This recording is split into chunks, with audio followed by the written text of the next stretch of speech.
Hi everyone, it's Mrs. Kamenar again, and today we're going to look at section 5.7, equations of circles, and this is the last lesson in the circles unit. And our essential question for the day is, how can I write the equation for a circle? Now what I would like you to do right now is head on over to the Reveal website, and there's a portion called Explore Equations of Circles activity. So what you can see here is that the equation of a circle is x minus h squared plus y minus k squared equals r squared. And as you are going to check out this Explore activity, I want you to take a look and see what happens when h varies, k varies.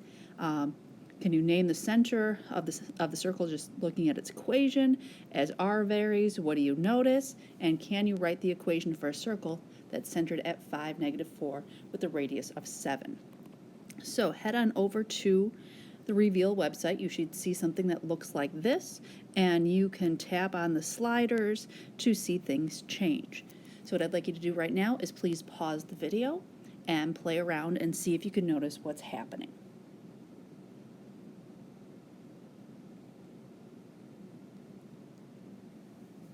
Okay, welcome back. Now, if you take a look and you change h and slide it, you may notice that as you change h, your circle moves left to right. As you change k, your circle moves up and down. And as you change r, things change. So I want you to take a look and notice that h is currently 1.7, and so we have x minus h is 1.6, so in our equation we have x minus 1.6. Notice that k is 0.4, and in our equation we have y minus 0.4. And notice that our radius is 3.3, so it's equal to 3.3 squared.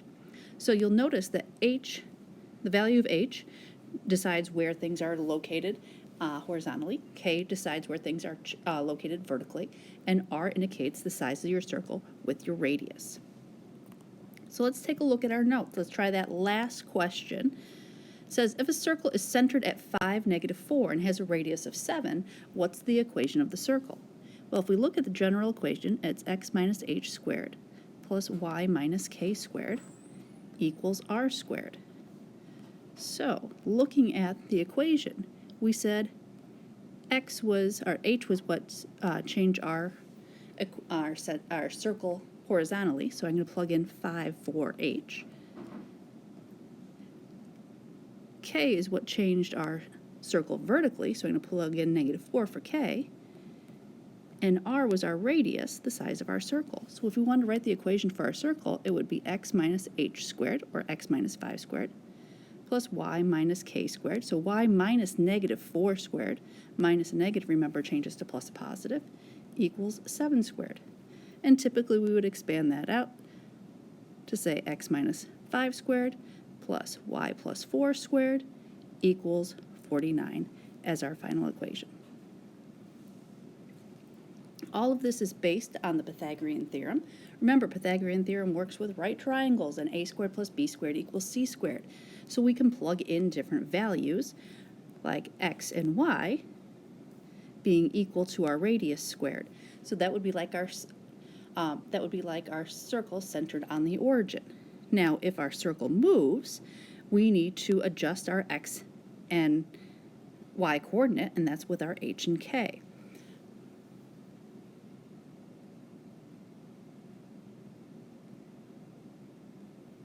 All right, cruising along here. All right, so let's take a look at example number 1. Sometimes we're given both our radius and our center, but sometimes not. So example 1 says AB is the diameter of the circle. We want to write the equation for the circle. Well, the first thing that we might need to figure out is, where is that center? And it might be easy to eyeball, but sometimes not. In order to find our center, we need to calculate the midpoint of our diameter. Remember, our midpoint is x1 plus x2 divided by 2, comma y1 plus y2 divided by 2. So if we look at our x-coordinates, we have 0 plus 8, that's 8, divided by 2. Our center is at 4, comma.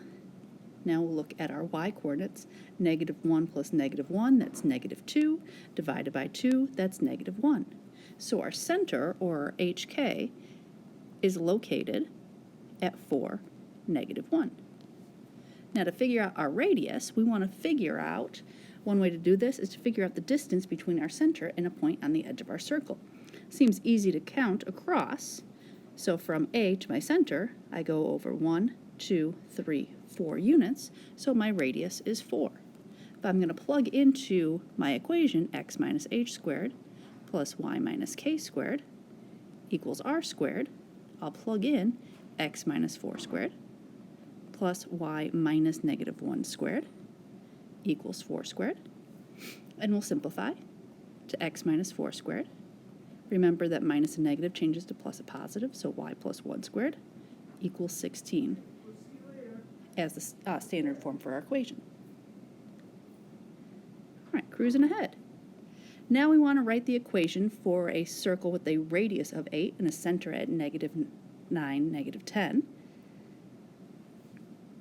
So again, our radius, that's going to be our r value, and our center is at hk. So take a moment, pause the video, see if you can write the equation for this circle. Welcome back. Let's see how we did. We have x minus h squared plus y minus k squared equals r squared for the general equation for our circle. So we have x minus, and we'll plug in negative 9 for h. Y minus, we'll plug in negative 10 for k, equals r squared, or 8 squared. So we expand out and simplify, so x plus 9 squared plus y plus 10 squared equals 8 squared, or 64. Looks like we have two number 2's in this notes template, so let's check out the next one. It says, write the equation of a circle with a center at negative 3, negative 5 that passes through 0, 0. All right, so now we need to figure out some information. So if I draw a sketch of this, my center is at negative 3, negative 5. So here's my center, and I know I need to pass through the point 0, 0. So somehow, I'm not sure exactly how, but somehow this is an idea of what my circle might look like. And I'll squish that down a little bit. All right, so I know my center. I would need to figure out my radius. So there's a couple of different options here. Based on that Pythagorean theorem example we just looked at, we could draw in our right triangle. We know to get from 0, 0 over, this is 3 units. And we know we counted down 5 units. Okay, we have a horizontal and a vertical together making a right angle. So we could think a little a squared plus b squared equals c squared. Okay, so we have 3 squared plus 5 squared equals c squared. Or 9 plus 25 equals c squared. Okay, or 34 equals c squared. And then we can simplify and say that c is equal to the square root of 34. And I'm going to leave it just like that, and you'll see why in just a moment. Now keep in mind, when we solve for c, we really found the radius of our circle. So let's plug it back in. We know our center is hanging out at negative 3, 5, so that's like our h and k. If we plug into our formula, x minus h squared plus y minus k squared equals r squared, we have x minus negative 3 squared plus y minus negative 5 squared equals, and my radius was square root of 34, but I want to make sure I square it. Remember, minus and negative changes to plus a positive, so we have x plus 3 squared plus minus and negative turns it to plus a positive, y plus 5 squared. And square and square root, remember, are inverse operations, so square root of 34 squared is 34. And here's the final equation for our circle. Okay, continuing on, looking at example number 3. Now we are going to look at the equation, be able to identify the center and the radius, and then graph it. All right, so x minus h squared plus y minus k squared equals r squared. Okay, so if it's x minus h, here I'm subtracting 1, so my center, my x-coordinate of my center is 1. Here I'm subtracting 3, so my y-coordinate of my circle is at 3. Now taking a look at my radius, I know my radius squared is equal to 9.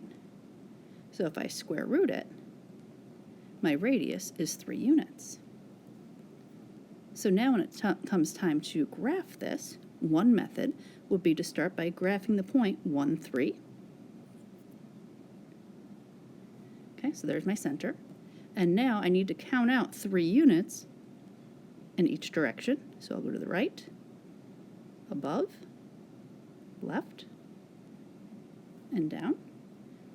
And then I need to connect as some sort of circle-looking figure, like this. All right, it was so much fun. We're going to do it again. Okay, so now we're going to look at example number 4. Remember, the equation is x minus h squared. So to get to x plus 3, remember that's minus a negative. So my x-coordinate of my center is hanging out at 3. To take a look at my y-coordinate, I know y plus 5. I could write that as y minus a negative 5. I'm subtracting negative 5. Oh, make sure I have negative signs on there. I'm subtracting negative 5, so my center is at negative 3, negative 5. Now dealing with my radius, okay, I know that r squared is equal to 16, so I can square root and find that my radius is 4. So very similarly to what we just did in the above question, we'll start by plotting our center at negative 3, negative 5, and then we'll count out in each direction 4 units to the right, 4 units up, 4 units to the left and below, and connect to make a circle.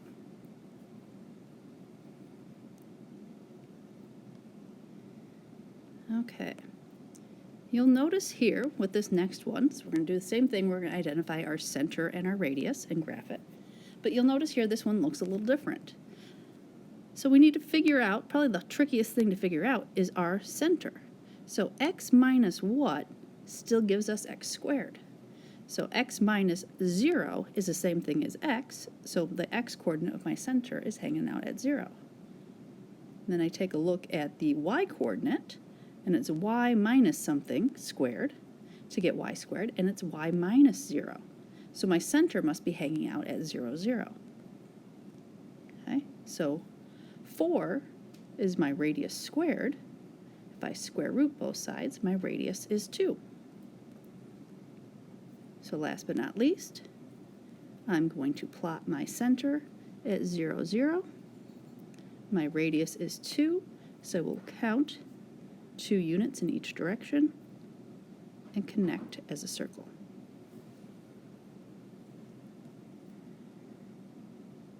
Okay, we're going to take a look at one last example because we are super smart and awesome and we are looking for a challenge.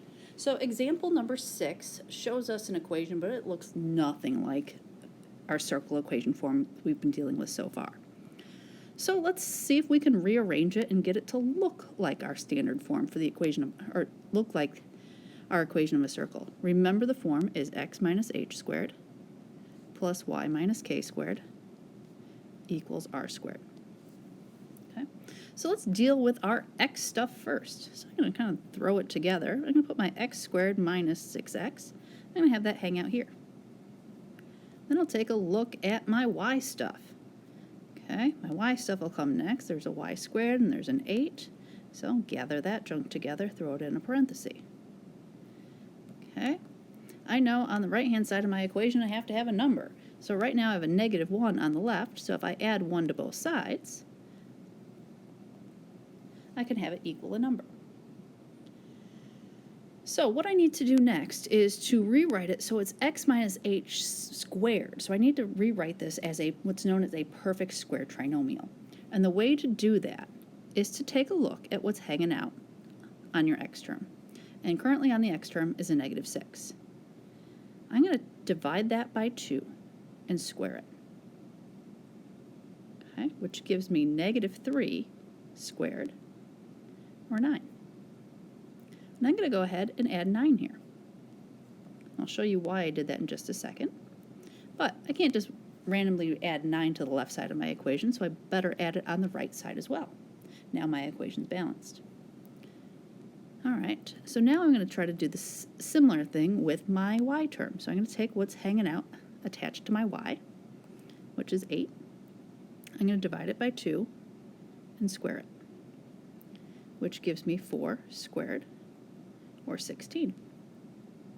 So I'm going to add a 16 in here. But I can't just add it to one side of my equation, I have to add it to both. All right. So now we're into the factoring portion. All right. So what are some factors of 9, things I can multiply together to get 9, but add together to get -6? Well, some factors of 9 are 1 and 9, and 3 and 3. Well, none of those together will add together to give me -6.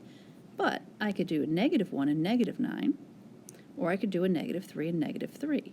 These two together multiply together to give me a +9, but add together to give a -6. So if I wanted to factor this, I could think of this as x minus 3 times x minus 3. And then if I were to FOIL, first, outer, inner, last business, I'd get back to where I was. Okay? But x minus 3 times x minus 3, I can simplify that to x minus 3 squared. All right, so I took care of my x stuff. Let's see what we're going to do with our y stuff. Now we're looking for factors of 16 that will add together to give me a +8. So 16, I could think 1 and 16. I could think 2 and 8. I could think 4 and 4. I can think about the negative combinations as well. 4 times 4 gives me a +16. 4 plus 4 gives me a +8. So it looks like that pair is going to do it for me. So I can think of this as y plus 4 times y plus 4, okay, which I simplify to y plus 4 squared. Okay, can't forget about the right-hand side of my equation. 1 plus 9 plus 16 gives me 26. So if I wanted to identify my center and my radius, my center, I'm looking at my HK. So HK would be hanging out at 3, -4. And my radius, remember this is equal to my radius squared, so if my radius squared equals 26, the radius must be the square root of 26. All right. That concludes our lesson. Please make sure you complete the check that is on the Reveal website, as well as the homework. As always, please reach out if you have any questions. See you later. Bye.